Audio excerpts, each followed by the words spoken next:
Hello everyone, and welcome to today's webinar about carbohydrate ratios. My name is Richie and I will guide you a little bit through today's lesson, but it won't be me talking mostly.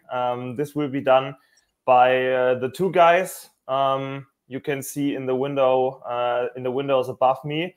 Dr. Tim Podlogar, he is a researcher at the Birmingham University and is also performance nutritionist at the German World Tour cycling team BORA hansgrohe. And he works together with Robert Gorgos, who is also performance nutritionist at BORA hansgrohe. And yeah, he's also responsible for the development of several MNSTRY products. Before I stop talking now and the guys start talking, just two small little things. First of all, it would be awesome if you guys can mute yourself so we can avoid background noises. And if you have any questions, feel free to drop them down in the comment box below. And I will go through them during the webinar. And then afterwards, we have enough time to answer all the questions if they are good. And yeah, guys, it's your stage now. You can start and I will see you later. Bye-bye. Thank you, Richie. Big thank you to Tim as well. My dear colleague since 2 years now, 2.5, I don't even know, at BORA hansgrohe. Lots of discussions between us almost every day. So I'm really excited that you join us today. I think I can just say that you're one of the leading researchers in exactly this topic. And we are very excited to have you here on board tonight. Maybe a few words about Tim. So he's not only a brilliant researcher, but he's also doing it, or do a lot of research on himself. So Tim is a very good athlete as well, a very good cyclist. He was in the leading group of the Ötztaler Radmarathon last year. So I think he knows what he's talking about. And yeah, we are kind of developing new strategies, new ideas almost every day, every race. And yeah, I'm really excited that you join us tonight. Yeah, about me, I don't think I need to talk much. Let's Tim do most of the talking tonight. And as Richie mentioned, I think this is a very good topic to discuss a lot. So if you have questions, feel free to post them and we will try to answer them.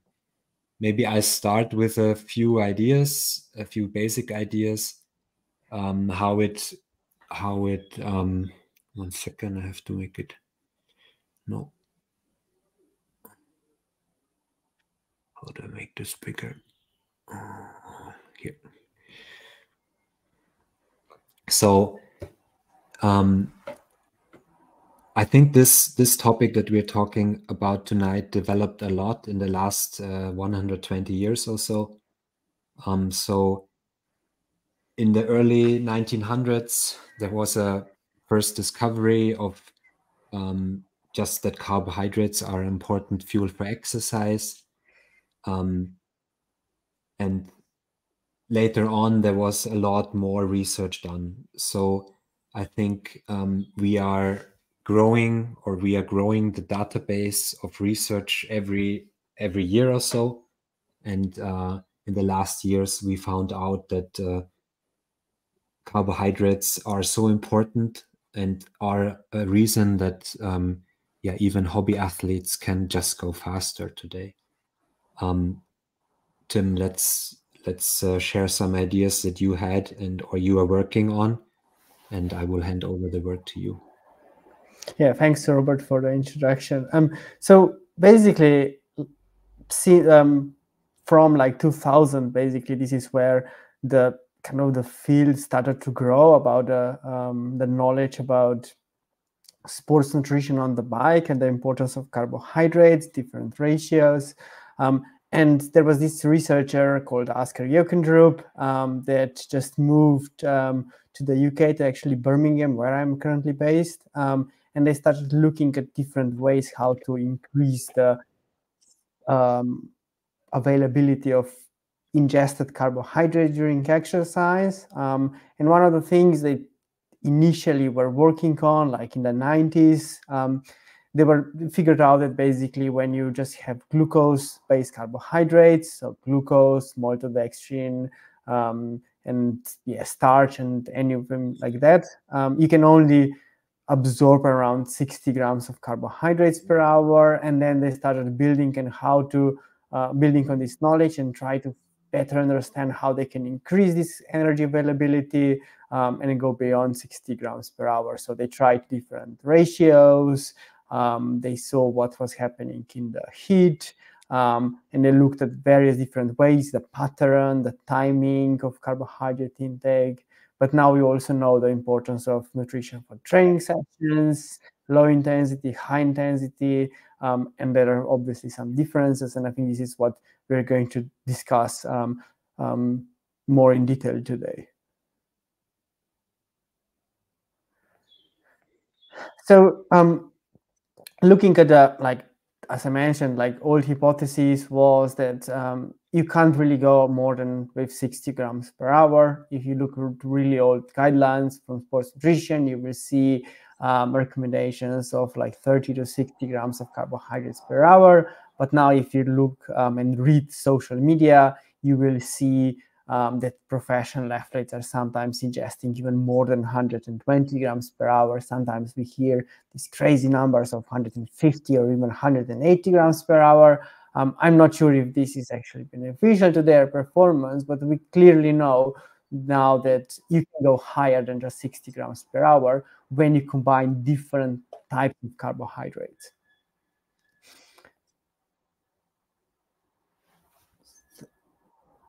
So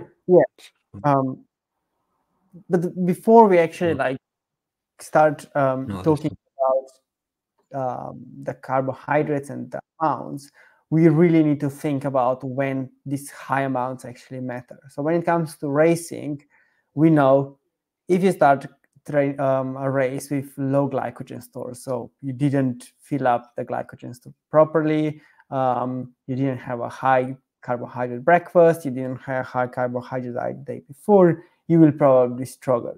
And the same applies for during exercise. If you go without carbohydrates for 4 hours, then your performance will basically suffer. So we know that for any high intensity efforts, you need to go really high with carbohydrates. There is no hiding behind this fact. But when it comes to training, we can divide the training sessions into the two different types. So high intensity training sessions, this is where you want to perform, you want to high numbers, you want to produce high watts. And adaptations to exercise or to the training will happen because you pushed a lot of watts. There was a high mechanical stress on the muscle, there was a high flux or high energy demand in a short period of time. And this will basically bring the adaptations forward. And to basically be able to push hard, you need energy. And so you need a lot of carbohydrates. At the same time, for high intensity training sessions, you can actually practice eating for when you're racing. So basically the recommendations for racing and high intensity training sessions will be very, very similar. Perhaps you can experiment a bit more with the amounts, but in terms of and types of carbohydrates, but in general, things are very similar. The big difference is when it comes to low intensity training sessions, be it recovery rides or just long endurance rides. Because here, the adaptations don't happen because you push a lot of watts. Because if you go for like 5 hours, you will be pretty much cycling in zone 2 or very easy intensity. And here, what you want to do is, at the end of the training ride, create adaptations to this type of a session. You will create them because of the metabolic stress, let's call it that way. So what will happen is that your glycogen stores, energy stores will be very low at the end of the 4-hour training session, or 5 hours, 6 hours, whatever you're doing. And You want relatively high fat oxidation rates. You don't want really spikes in glucose, a lot of carbohydrate availability, because you actually want the body to be utilizing fats and burn the energy aerobically. So you want a steady supply of carbohydrates. And for low intensity riding, you definitely don't need 120 grams per hour. And sometimes you will see professional riders going with very low amounts of carbohydrates in the first hour, like, I don't know, in the first hour, like 20 or 40, and then over time only start to increase the amounts. Because when you start a training session, you will have a lot of glycogen in the muscles and in the liver, so you don't need to really go really high with carbohydrates. You just burn what you already have, and only over time, when you basically start to deplete glycogen stores, you start to increase the amount of carbohydrates you're having. And the type of carbohydrates is also very important. You don't want to have like a big spike in glucose and then a drop, and then you feel horrible 40 minutes after having a gel. You want a steady supply of carbohydrates.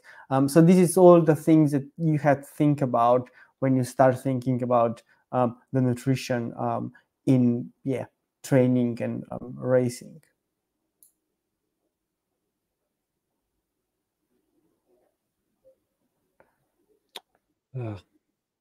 So we have different types of carbohydrates. I mentioned this few times now, and we have rapidly and slowly available carbohydrates. And the difference is not just absorption or digestion, but there are many different things. So first of all, to explain different types of carbohydrates and why they have different properties. So once you eat a carbohydrate, first step is to digest them. You break them down from small chains into simple sugars. And simple sugars, we know 3 of them, which is glucose, fructose, and galactose. These 3 simple sugars will be absorbed into the bloodstream and become available for the body to use. The problem with galactose and fructose is that, well, muscles don't really use them as such.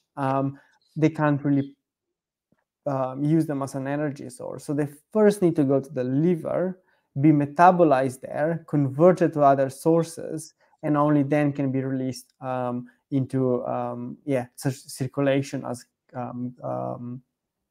glucose. So we call them kind of a bit slower carbohydrate sources, or like less readily available carbohydrate sources. On the other hand, we have glucose, which basically is a monosaccharide and can be used by any cell at any moment. Repeats very, very quickly in the bloodstream, and is really like quickly used. You can see here on the table that we have rapidly available carbohydrates, which is glucose, and slowly available carbohydrates, which is also fructose.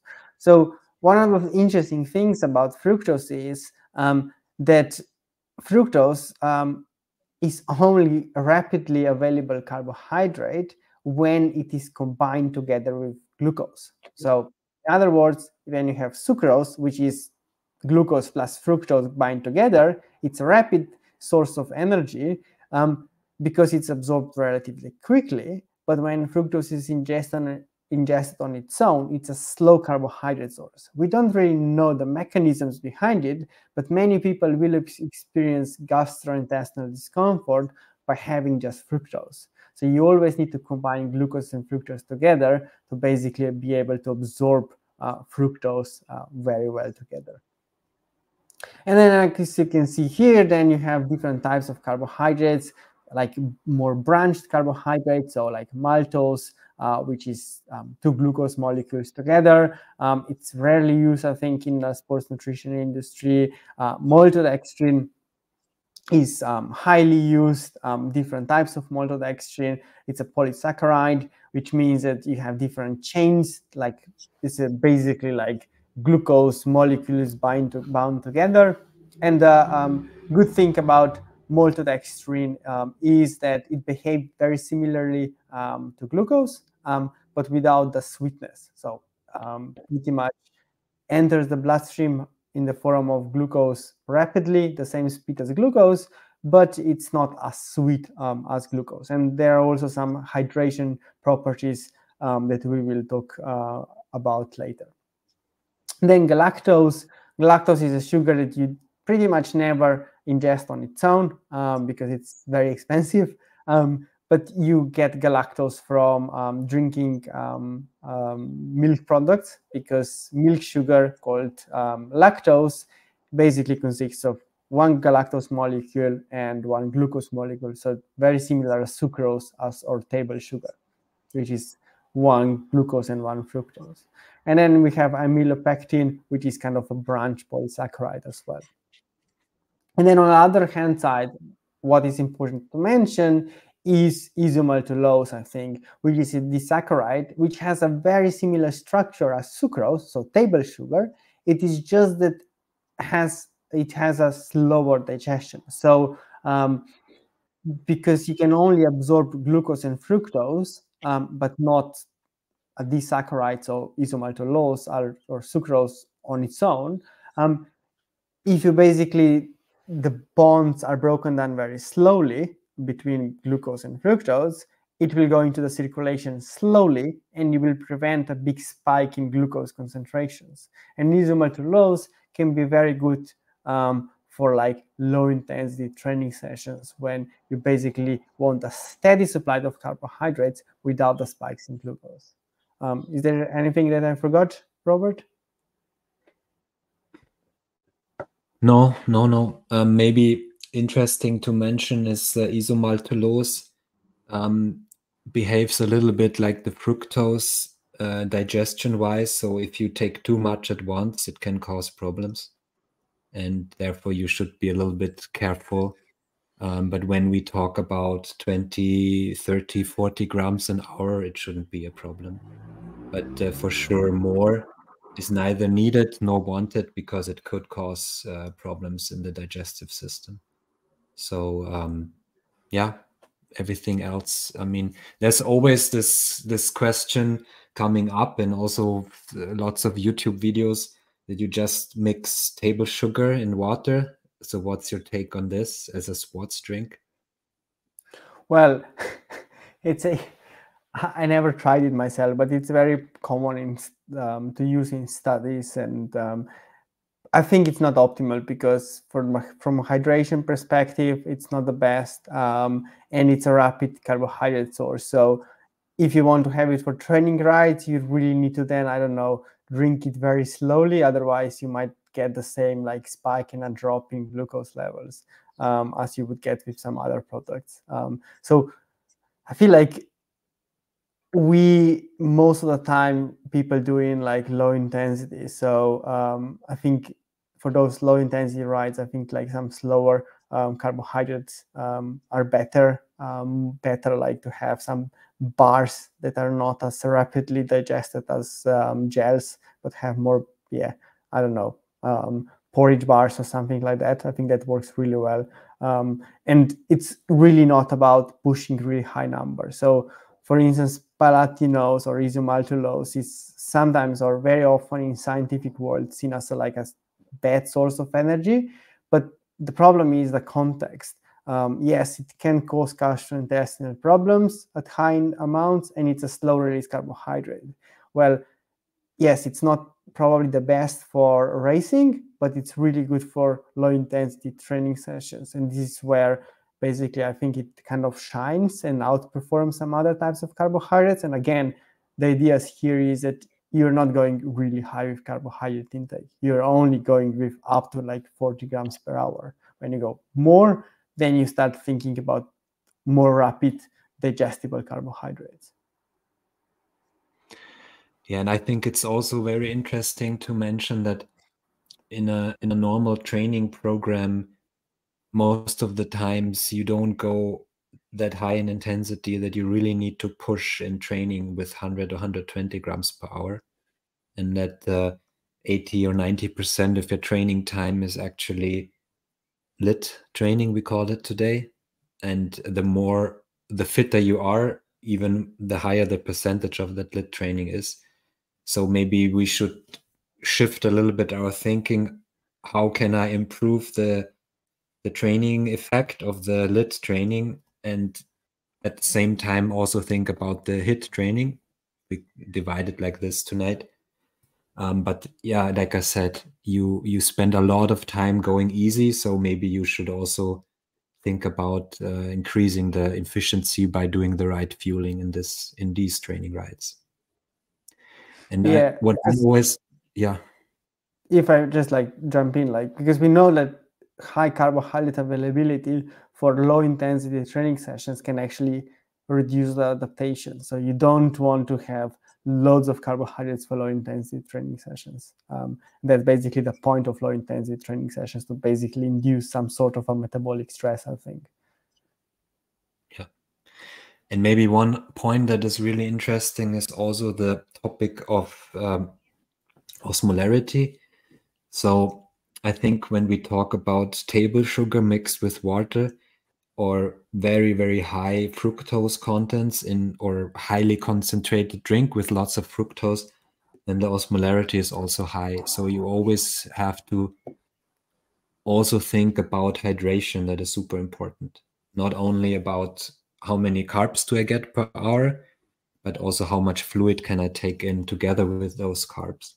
So if on a hot day and you only drink, let's say, one bottle with 80 grams of carbohydrates, and you do this for several hours, then you might get into problems later in that ride, because you also need the water. And that's sometimes this is forgotten. Yeah, agree.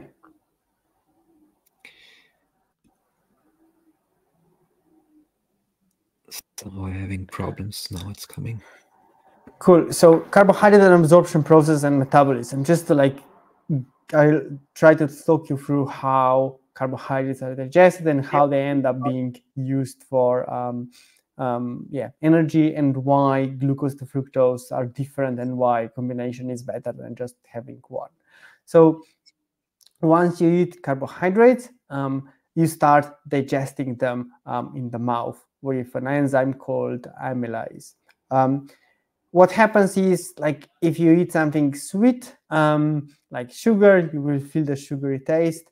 But then sometimes if you eat like a complex carbohydrate like bread, you might, if you have it in the mouth for a long time, like mix it for a really long time, you will start to sense some sweetness even with white bread. And this is basically the result of like this amylase breaking down the complex carbohydrates in simple sugars, and you will basically sense it as like a sweet taste. Then the next step in digestion, because not all carbohydrates are digested and broken down to simple sugars, you just start breaking them down in the mouth. The next step actually is not stomach, as most people think, but it's actually small intestine.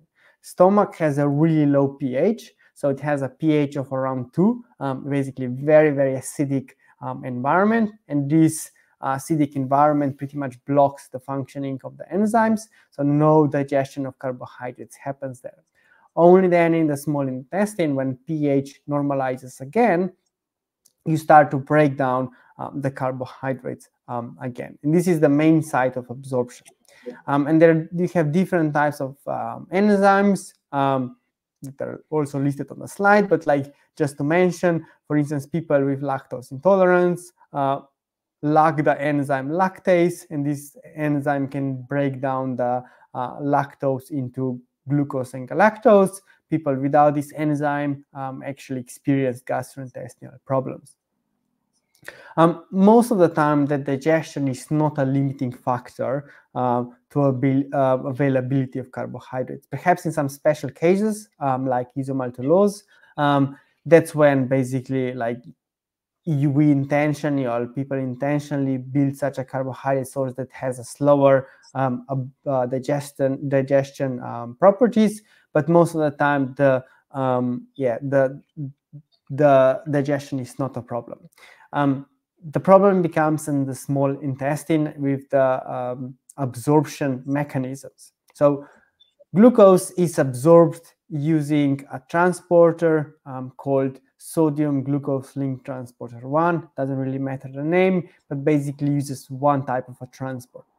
Fructose, on the other hand, uses a different type of a transporter. So what does this mean? Imagine a highway, and then, this is highway is basically for glucose, but even highways, when you have a lot of traffic before holidays, can get congested, and you can have, stau on the highway. And this is when local roads come to be very interesting. And local roads can be seen as fructose.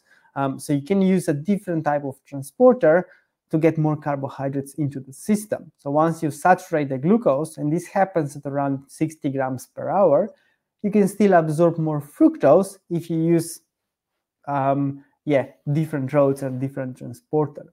So the key point is glucose and fructose utilize a different transport mechanism in the intestine. So once glucose is absorbed into the bloodstream, it can be immediately used by all the cells in the body. Glucose can go into the muscle, can go into the heart, can go into the liver.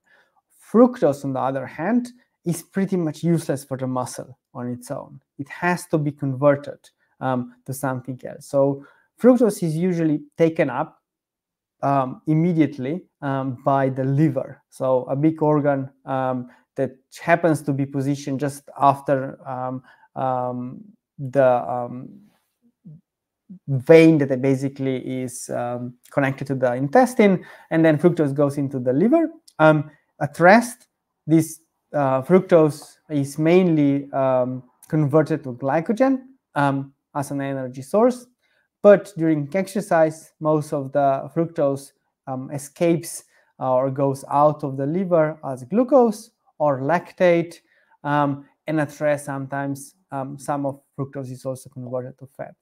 This is why when you do a lactate measurement after eating a bag of Haribo or a bag of sweets, you might actually see a rise in lactate values because some of the fructose coming in the sweets will be converted to lactate, and you will see a rise in lactate, which is not that your muscles are working anaerobically, just that lactate was formed from fructose.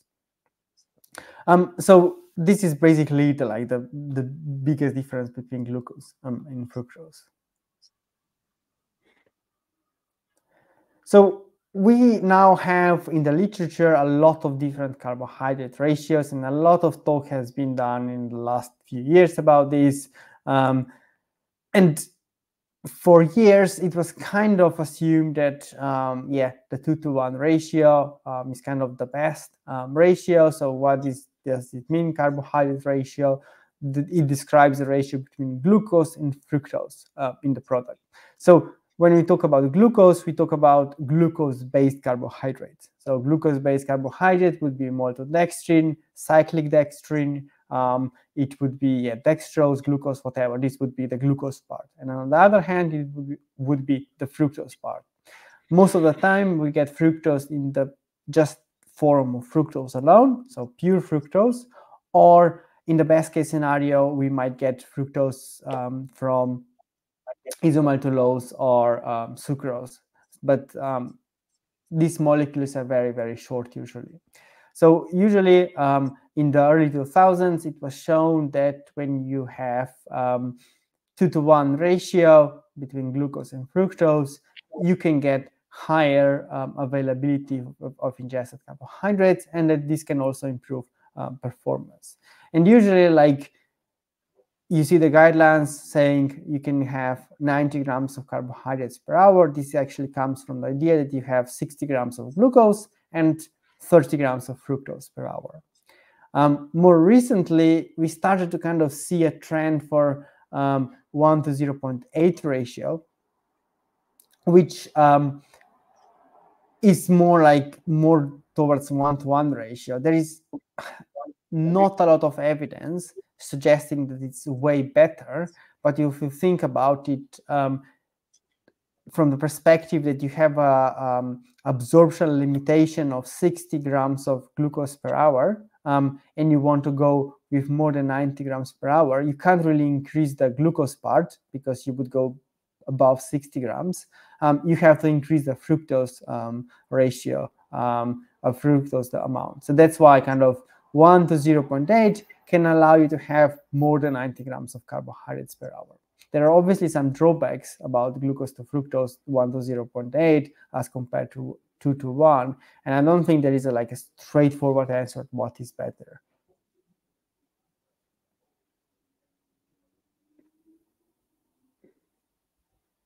Maybe, Robert, if you have something to add, but yeah, that was pretty much it. Yeah, I think, please correct me, Tim, if I'm wrong. But if you use both transporters simultaneously, like the sGLUT1 and the GLUT5, is it true that even with 2 to 1, it can be a little bit higher than 90? Yeah, I think so. Definitely, you can go higher than 90 grams per hour. It can be, yeah, it can be higher because for many people, it's actually 60 grams is like a textbook knowledge, but I think there are people that can go with higher than 60 grams per hour absorption. So like my suggestion usually is when I do some calculations, I think you can go easily with up to like 110 grams per hour, 110 with 2 to 1. And we see professional cyclists even going 120 with this ratio, which is, yeah, just normal. I don't think there is a really that big of a difference between 2 to 1 and 1 to 0.8. Perhaps if you're really like pushing the limit of performance, that 1 to 0.8 should be a bit better. But I don't think we would be able to see a study that would actually definitely prove that. But if you want to go really high, let's say 120 or maybe even a little bit higher, then the 1 to 0.8 could be interesting, right? Yeah, exactly. Because there is some like evidence that perhaps the gastrointestinal discomfort might be a bit better. But I think one of the really important things is that we know a lot about glucose metabolism, but we don't know a lot about fructose. And I think there is a pretty high variation between different peoples. So for some people, 2 to 1 ratio might actually be better from the gastrointestinal comfort side than 1 to 0.8. Because, for instance, their absorption capacity for fructose might be lower. So they might want to go with 2 to 1 as compared to 1 to 0.8. Talking about individual differences, I think this slide shows it quite well. Sometimes we tend to think that the size of someone, of an athlete, is the cause of being able to absorb more carbohydrates, but that's not the case. We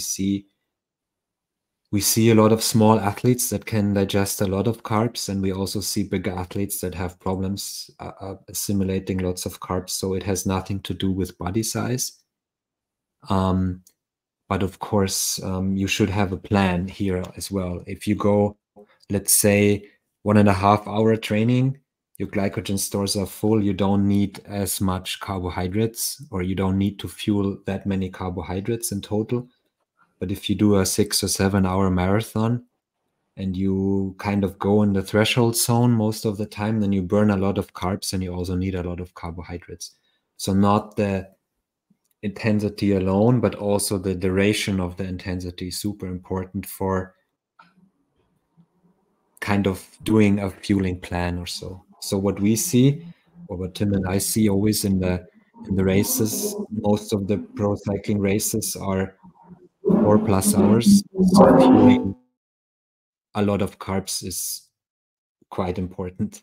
If we see something like let's say a cross-country mountain bike race, of course you need to fuel as well, but the duration is maximally 90 minutes, so for sure you don't need 120 grams per hour here. So also think about the duration of the intensity, and also think about the type of the endurance sports. What I saw with some triathletes, that they have no problems with assimilating lots of carbohydrates on the bike, but on the run it can be a problem, right? Yeah, for running it's a big issue because of the movement up and down. So you have to be really well trained. And this is like really important that you kind of train in the on the runs in training. But one of the things that I have some annoying cars outside. Sorry. The problem with running is the movement up and down, but like the individual absorption rates are really big. So we see a lot of variation. For instance, for glucose, we see in the lab anything between 30 grams per hour up to 70 grams per hour that people can absorb. So if you example like us, usually it's women and a relatively small women that are having like the lowest absorption rates. And if you think about like giving someone that has an absorption capacity of 30 grams per hour and you give this person 60 grams per hour for 3 hours, basically after 3 hours we are talking about 90 grams of carbohydrates that are sitting in the intestine doing nothing. So I think you need to be really smart and test out what works best for a person. Unfortunately, at the moment, there are not like lab tests that enable us to quantify what is best. So it's about a trial and error. But think about like what actually the demands are for a training session. Like, you know, we are not all pushing 270 watts for 5 hours like professional riders are pushing. Many people would be only doing like 150 watts or even less than this. So obviously the demands for carbohydrates are not as big there. And interestingly, we store very similar amount of glycogen, whether we are professional athletes or non-professional. So professional athletes really need a lot of carbs, but amateurs, I think we should be fine with lower amounts, especially if we are doing like 2-3 hour long rides or training sessions.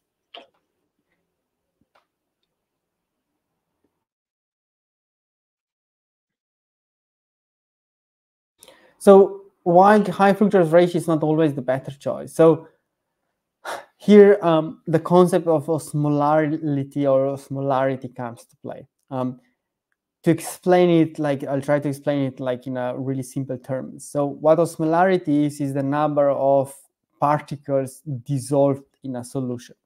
So when you are dealing with like water, a sports drink, we usually have electrolytes in them and we have carbohydrates. So we let's have the electrolytes fixed with a high osmolarity drink or a low osmolarity drink. And then, as I mentioned earlier, we use usually in sports nutrition maltodextrin or type of maltodextrins. And while maltodextrins it's a big and long chain of glucose molecules.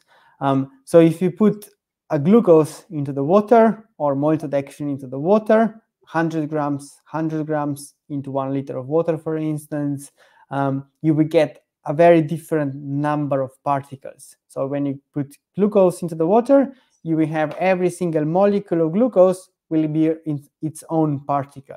Whereas on the other hand, when you put in the water maltodextrin, there will be like much less, like 10 times or 100 times less particles, because maltodextrin is a chain of glucose molecules. And when it comes to absorption of water, the water that has a lower osmolarity will be absorbed quicker. So that's why we prefer to have drinks with a lower osmolarity, lower number of particles, because the absorption will be quicker. The problem with increasing the glucose to fructose ratio from 1 to 0 or 2 to 1 or to 1 to 0.8 or even 1 to 1 is that fructose always comes pretty much on its own as the same way as glucose. So basically what you're having is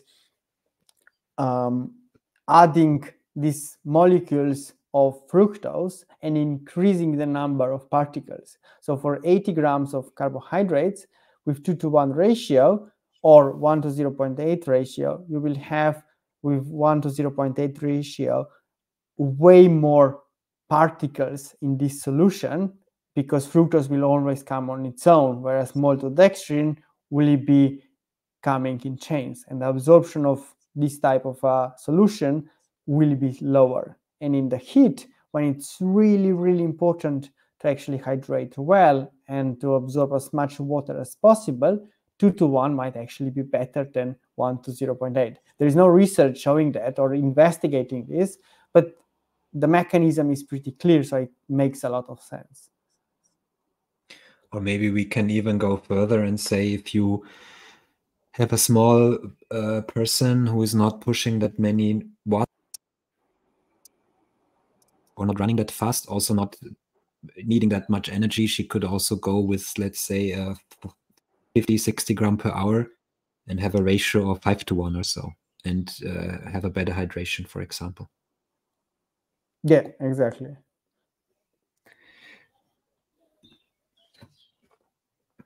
Sorry, my charts kind of change very slowly, but now you see it. Yeah, what is also super important to mention is that it not only, like we said before, it's not only the diet on the bike or on the run, or the fueling on the bike on the run that is important, but also the diet outside of training. So I think it's quite important that the general carbohydrate content of the diet also influences your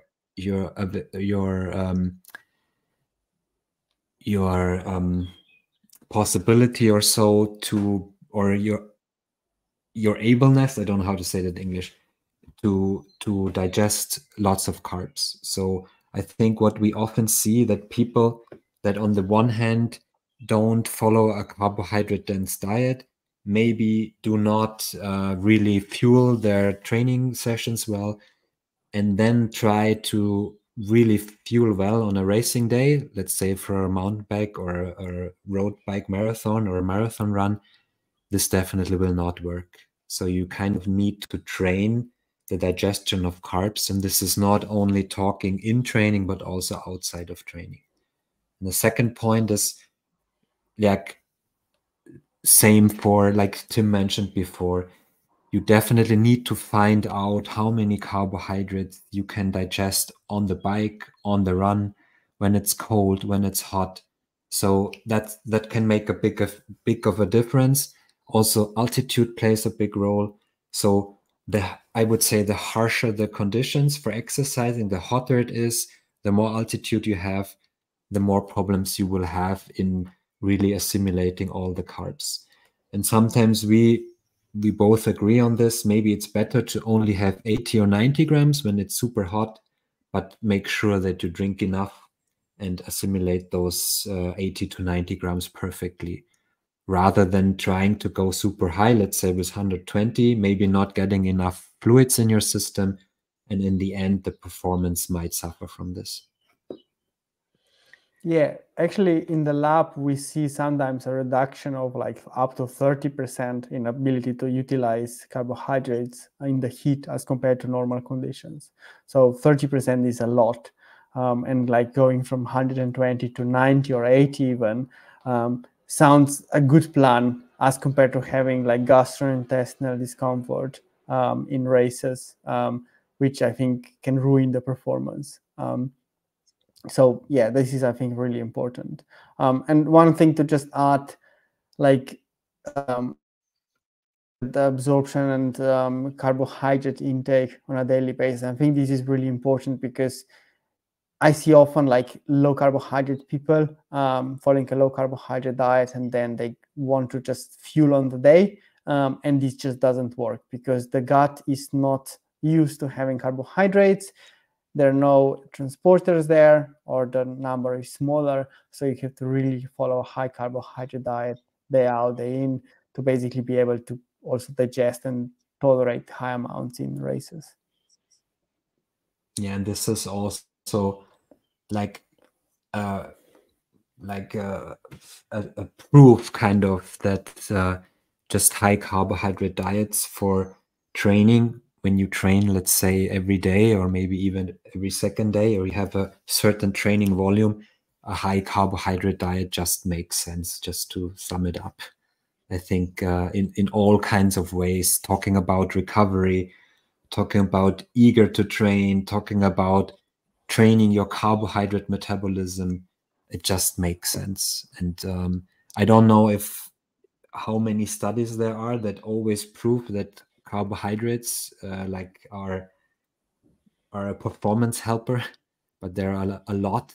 There are probably thousands and thousands of studies, but I always try to find studies that prove like a low carbohydrate diet and performance enhancing possibility or so. And I, please, Tim, correct me, but I can't find many of those studies. Well, they only come from a special selected group that designs a study in a way that basically can prove that low carbohydrate diet can be as effective, but never more effective than a high carbohydrate diet.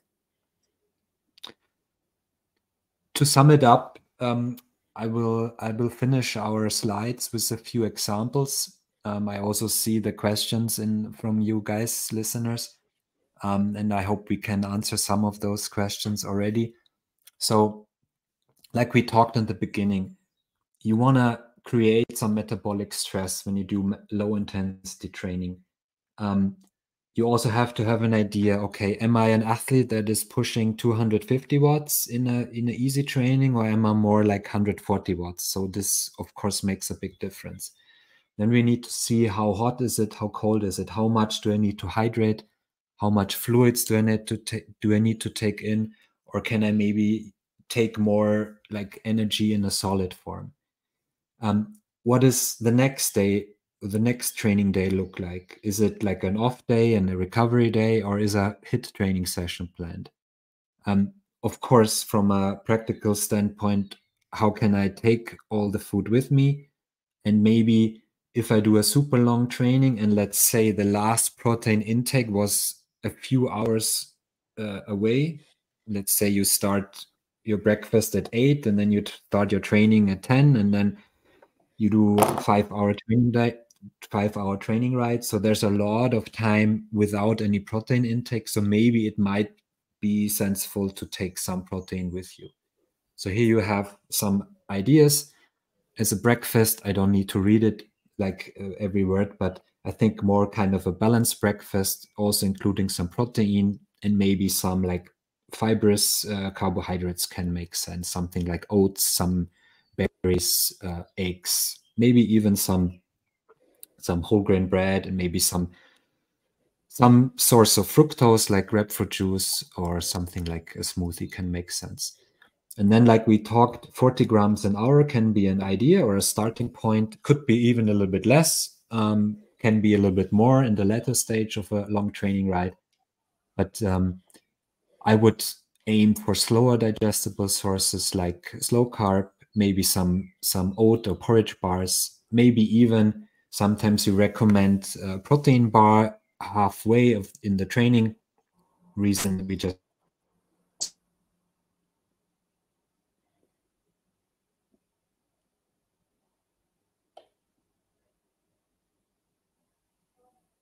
you're going a little bit empty towards the end, and then you can mix this with water. And in this case, you get around 200 grams of carbs, and this could work well when you do a controlled lit training for 4 or 5 hours of easy low intensity training.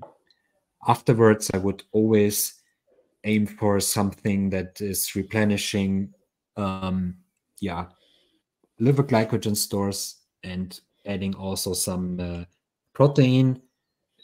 If possible, get leucine around 3 grams in this recovery shake. And then later it depends what is the next day look like.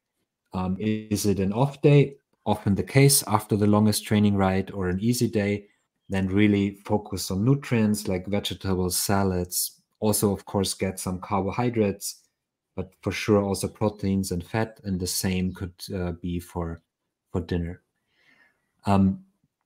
Sometimes when the training stress was super high, even a bedtime snack with some more protein in form of like a Greek yogurt or so can make sense. But it's really individual, and it depends on the metabolic stress, on the energy need, on the carbohydrate expenditure. So I think the basic idea should be don't overfeed those trainings and think about slowly digestible carbohydrate sources. Then other side of the story, or other example for the high intensity training, do you really want to go super high, let's say over 100 grams per hour to train the gut? Or like Tim mentioned, some people have problems with a lot less, so just their individual kind of threshold for training the gut.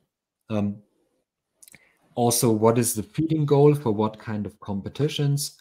Are you more towards like shorter events where maybe 60 grams per hour could be enough? Or is it like Ötztaler Marathon where 100, 110, depending on the weather, could be interesting?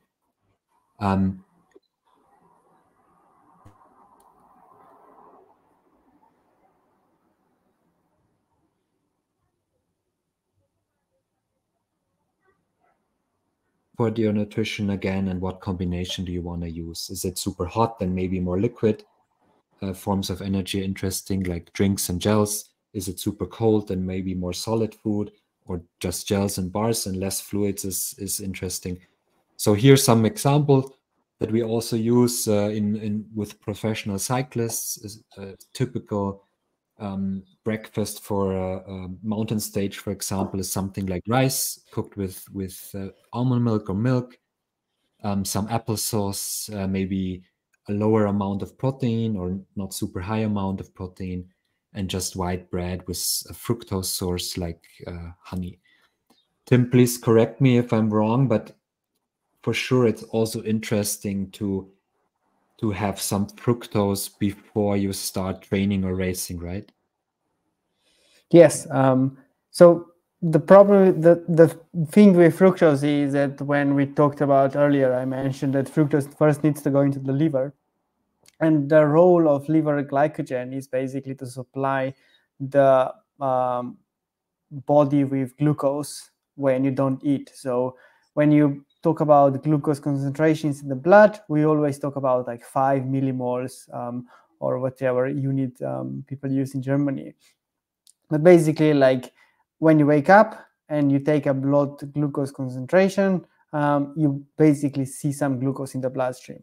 And this glucose is basically coming from the liver. So muscle glycogen is never used to supply other organs. Muscle is very selfish organ, so it just basically traps the glucose in there and uses it solely for muscle contraction. But when you wake up in the morning, you have been using the whole night glucose, because the organs like the brain needed glucose, and this means that liver glycogen stores in the morning when you wake up are actually pretty low. Can be reduced by, I don't know, by 40% in the morning. And this means that you need to have a carbohydrate source in the morning that will speed up the formation of glycogen in the liver, because you want to start a race or a high-intensity training session completely full of glycogen. And you do this by having fructose at breakfast. So we did a few years ago a study where we gave people just rice with glucose or rice with fructose, and we saw a substantially higher endurance capacity when they had glucose and fructose. Fructose and rice. So having a source of fructose at the breakfast makes a lot of sense. Yeah, and in these examples, I combined a fast carb drink, like this is a 2-to-1 ratio, with gels, with gel 40, also 2-to-1 ratio, and one intensity bar, also 2-to-1 ratio. Also from a practical standpoint, filling up the bottles with water later, making sure, 80 grams is kind of the upper limit for a 0.75 liter water bottle in terms of osmolarity. But later, if you get more water, this should actually work on a normal training day. and then you have almost or close to 300 grams of carbs for 3 hours of the HIIT training. And like we discussed before, if you want to go even higher, then you can also try the 1:0.8 ratio. Afterwards, again, recovery shake, this time maybe combine it with more carbs from, like, you can even go Haribos or some sweets or maybe dried fruit like dates.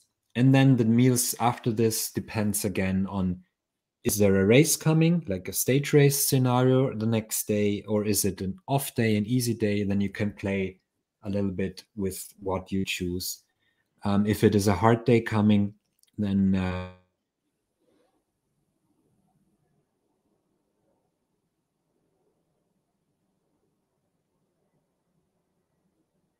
day or a recovery day coming, then you can eat kind of similar to the example for the lit training. And you see some examples. Always make sure to include some protein and also a smaller amount of fat, and maybe avoid to have super low protein meals the whole day and then have a big protein dinner, because this will probably cause problems with sleep. Rather make sure that the protein portions are a little bit smaller, but spread like evenly through the whole day or all meals. And same here again with a bedtime snack example here, like Greek yogurt, a few berries, some honey, maybe a spoon of cereal. This is exactly what we also do with the professional cyclist. So I think it's not really rocket science. It just means plan your day, make sure to have in mind what comes the next day, what you want to achieve. Is it fat metabolism, carbohydrate metabolism? And then it's quite easy to, like, kind of make a meal plan. Yeah, I think that's about it for.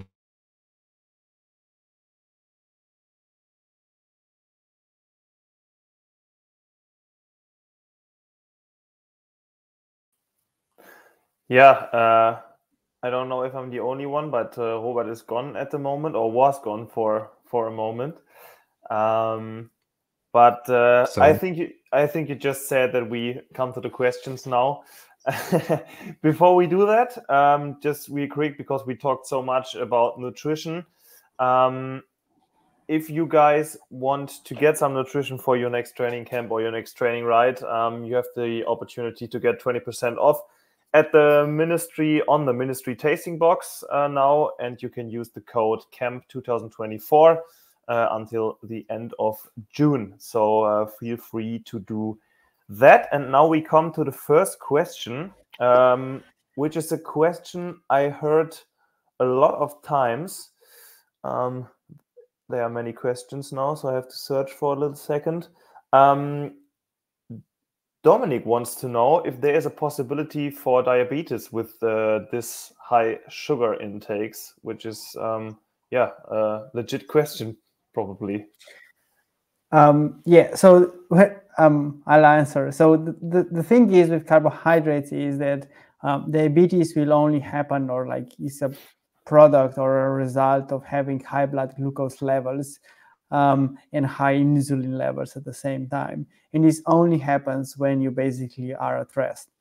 So when you're exercising, basically the carbohydrate demands are very high, especially highly trained athletes. That's why we are kind of emphasizing you don't need to go 120 if you're only doing 100 watts. But if you're going really like hard, there is always a carbohydrate demand that is greater than basically what you can absorb and use. So there is no chance of getting diabetes. And just to like say from a professional athlete's experience, like professional athletes are most insulin sensitive species in the world. So basically they don't develop diabetes, and neither would normal people. The only way that you would develop diabetes is if you were eating sports nutrition products outside of exercise, like snacks every day, but don't really burn this energy off. I had some sport directors in the past who tend to do this in the team car, so I hope they stopped it for now. Next question is also about health. It comes from Andy. He asked if fructose applies to be pro-inflammatory, and if there are any studies maybe about long-term or concerns about long-term health issues with fructose. Yeah, so fructose definitely has a bad reputation, especially in like general health point of view, and the reason is pretty clear. So like if you think about what fructose is, and I mentioned it earlier, so what fructose can't really be used by other tissues than liver. So all the fructose goes into the liver. So during exercise, there is a high demand for fructose, for carbohydrates in the body, and fructose will basically be converted straight away to glucose or lactate and be passed into the blood circulation and used in the muscles. So no problems. The problems become at rest.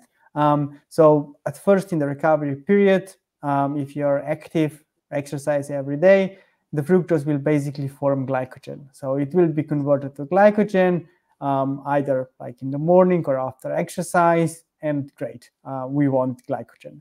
The problem is when you're like inactive for like 3 days, you don't do any exercise, but you still eat fructose. So your liver glycogen stores are full. So what does the body do with this fructose then? You have full liver glycogen stores, you have full muscle glycogen stores, and the body at that point is stuck with a lot of energy. So you're in a caloric imbalance, you're in caloric surplus, and that's when fructose is actually a bit bad, because some of it gets converted to fat and can cause problems. But any nutrient, fructose or fat, when you're in caloric surplus, is not good for you. So yeah, fructose is a bit worse than some other types of carbohydrates probably, but still, it should never happen that you are in this kind of situation, especially if you exercise regularly.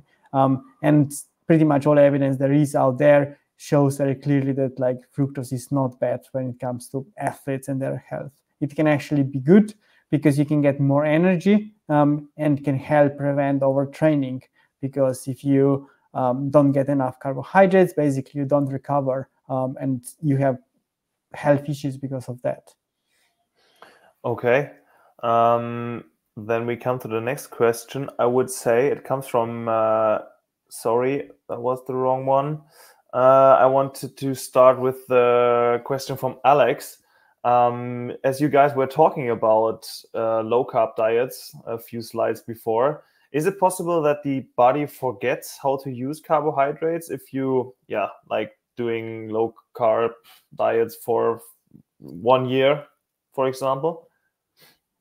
Yes, I think there is kind of some evidence that, first of all, if you think about how carbohydrates are absorbed, and that all the tissues are very adaptive to the environment, so there is a high chance that the number of transporters for carbohydrates will be reduced, because there is basically no need to have a lot of transporters for carbohydrates. So you will not be able to digest, to basically absorb carbohydrates at the same rate. You might have more gastrointestinal problems. But also in the muscle, actually, there is some evidence that the enzymes responsible for breakdown of carbohydrates basically are reduced, and you can't really like use carbohydrates as effectively. So the answer is kind of yes. Okay. Yeah, very interesting, as the diets changed for many pro cyclists probably within the last few years. Then we have a question maybe which fits quite well afterwards. It comes from René, and he wants to know how to train the stomach to absorb the carbohydrates more efficient, and especially how long does it take? So I think here, like, it's a question with two questions in it. So the first question is, the first thing is we need to make a distinction between absorption and tolerance. So tolerance means that you can basically I don't know, let's say eat 150 grams per hour without having any issues. This doesn't necessarily mean that you can actually absorb carbohydrates. And I've seen this in the lab very often when I'm like, for instance, myself, I can easily eat 150 grams of carbohydrates per hour for like 3 hours during exercise, but I will absorb only like 90 grams per hour. And to train the absorption, you basically, there is not a lot of evidence that you can train the absorption a lot. But what I think is the most important is the amount of carbohydrates you have in a daily diet. So if you are following a high carbohydrate diet and you have like, I don't know, 8, 7, 9 grams per kilogram of carbohydrates per day, every day, like professional cyclists have, this is the most you can have for improving the absorption. Because it's basically the amount of carbohydrates that are that come to the intestine on a daily basis. It's not just during exercise that the effect is. And I'm not really convinced that you can train this a lot, but you can definitely probably train the capacity to absorb fructose. Glucose, not so much, but you can definitely improve the tolerance. So you can be able to stomach more carbohydrates. Okay. Yeah, we have a kind of a system that with train the gut. If you have like big problems with carbohydrate absorption during training, then probably 1 to 2 times a week makes sense. And if you're like well trained and don't have many problems, then maybe 1 to 2 times a month is enough in the preparation period. But I think also from like a practical standpoint and training standpoint, just fuel your high intensity training sessions well, and then you train it automatically and also have like a benefit in performance and training quality. So maybe also thinking about weather, temperature, osmolarity, and so on. But why not go high for all those training sessions? And for the low intensity training sessions, like we showed the examples, go lower. Next question is a really interesting one because I think it also fits, for example, for shorter competitions like a half marathon or maybe a smaller criterium in cycling, but also short training rides.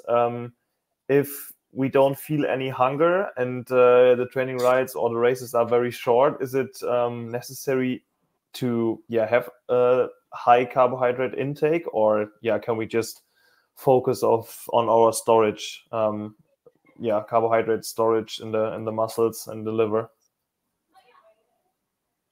Do you want to answer, Robert?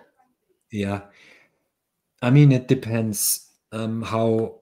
I mean, probably if you regularly only train 1 to 2 hours and follow a high carbohydrate diet, and maybe even your power in this ride is not super high, meaning that you don't burn that many kilocalories, then probably a really slow amount or small amount of feeding is enough. I would say for 1 hour you don't need anything besides water, maybe if it's hot. For 2 hours, for lit training, I would still use a little bit, let's say 20 grams an hour or so. We talked actually before the start of the presentation, what happens when you bonk. This is probably not happening in a 2-hour ride, but Tim, maybe you can explain what happens when you bonk, let's say for longer rides and you don't fuel, and what happens the day afterwards. So basically, when you have carbohydrates during exercise, what you do is basically prevent the liver glycogen levels to go down or reduce the utilization of them. And if you don't eat for like, I'd say 3 hours or 4 hour long ride, you feel okay for the 3 hours. And then in the last hour, you start to feel like low. And what happens is that liver glycogen stores will be pretty much dead empty. And if you don't eat during the ride, this happens. And after such a ride, you basically need to fill up the glycogen stores in the liver. But the problem is that after exercise, muscle likes or takes the priority when it comes to filling up the glycogen stores. So it might take you a day or a day and a half of being super hungry, opening and eating everything, because your liver glycogen stores are still low, and the body will do everything to basically fill up the liver glycogen stores. Whereas on the other hand, if you fuel properly, meaning that, I don't know, first hour 20, 30 grams of carbs, second hour 40, and then third hour 80 grams, and then 4 hours the same, you basically will end up the training session without having to open the fridge every 15 minutes after the session, because your glycogen stores will not be as empty. Okay. Yeah, then I would say we just do 3 more questions, because yeah, we are already here for a longer time now. Maybe we start with the measurement of carbohydrates, because we have a question here from Julius. He wants to ask if the pros measure the blood glucose levels during practice, and yeah, if it makes sense to plan your carbohydrate intake with those measurements. No, the answer is no. So yeah, blood glucose concentrations are like very variable, and like for instance, we'd always talk about lactate, and everyone knows that the lactate values when you increase the exercise intensity go up.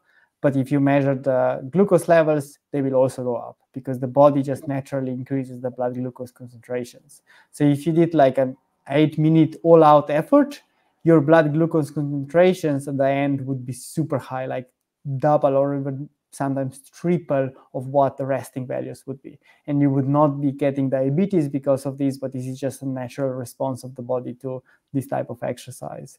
So measuring glucose availability and wanting it to be very stable is pretty much like, yeah, doesn't really help you, and you can't do anything.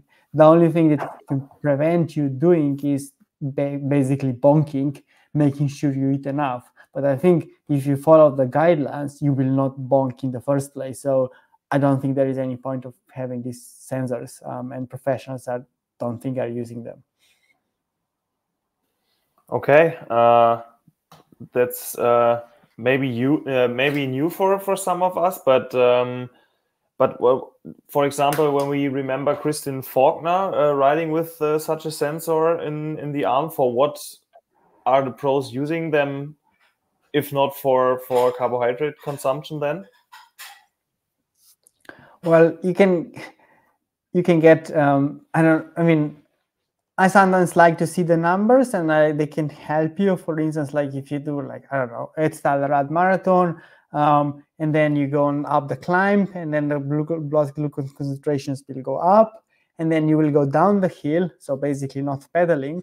And on the bottom of the hill, when you will restart cycling and you will be feeling shit, which you usually do, when you restart cycling, you might actually see and explain this feeling shit by having low blood glucose levels, because it's just like a natural physiological response that when you restart cycling and you have some carbohydrates around, you might be feeling bad. So like you can learn from experience and like look at the numbers and see, oh, it's a low glucose level, so I might eat more. But then after a few times, you can actually get an idea of what you need to do to basically get it right. And there is a lot of literature out there to basically like show you what you need to do. So I don't think it really is that useful. Also on a day-to-day basis, if you were just to like track your glycemic index of meals, so one day eating rice porridge in the morning would make you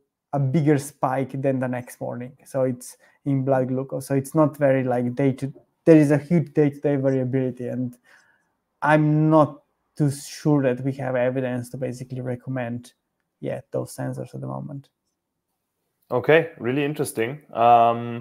Then maybe a very short question, but it's a hype at the moment, Zone 2 or Fat Makes Right. So should you feel any different than for a normal lit ride for those sessions, or what would you recommend here? I think you want to be kind of Yeah, go for it. Doesn't really matter who answers it, but it depends a lot on your power you're pushing. I mean, if you are the Giro winner from this year, you're probably pushing way over 300 watts in the fat max zone. So you definitely need to fuel this right when you do this for 2 hours or so, and you burn a lot of energy and also quite some carbs. Let's say maybe 80 grams per hour or so. If you're only pushing 150 watts in the fat max zone, it is a less energy and also less carbs. So depends. Like I said, if you're a really good athlete, then you definitely should fuel these workouts more than maybe a simple lit ride, and maybe go for 60 to 80 grams an hour. If you're a beginner or so and only pushing, let's say 180, 160 watts, then 40 grams might be enough. But it depends. Okay. So then, last question was one of the first ones. Just to be sure, Anna wants to know if she understood right that yeah, the amount of carbs needed and the relation to body weight is not as important as she thought before. No. Yeah. Tim, go for Yeah, it. you can. Yeah, next time I pick someone. Yeah, I think we need to be kind of careful when we talk about the maximal capacity, or basically like what makes sense. And I think we need to be really sensible on what we want. So for instance, somebody with 90 kilos or 60 kilos might have the same capacity to use or like absorb carbohydrates, but because the power output might be very different in the same ride when riding together, especially on the flats, or even on the climbs, whatever, you might actually want to fine-tune the recommendations. So I don't know, if somebody is doing 280 watts, as Robert said earlier, for fat max, you might want to go with 80 grams per hour. And if somebody is pushing 150 watts, you might only go with 40 grams per hour. So it really like kind of depends on the absolute intensity. And it's not just like, yeah, you need to always think about the carbohydrate demands. Okay, that's it for today, I would say. Last question. I have to say some of the questions which got asked are so advanced, we maybe need to do another webinar only for the for the absolute pros, and they can join you at your work at BORA hansgrohe in the future, probably. So the knowledge is high within our viewers. Tim and Robert, thank you very, very much. Was really interesting also for me, and I think also for the viewers. And yeah, see you guys in the next webinars with some interesting topics. Thank you for today. Thanks very much, Richie. Thank you, Tim. Thanks for having me. Bye-bye, guys. Bye.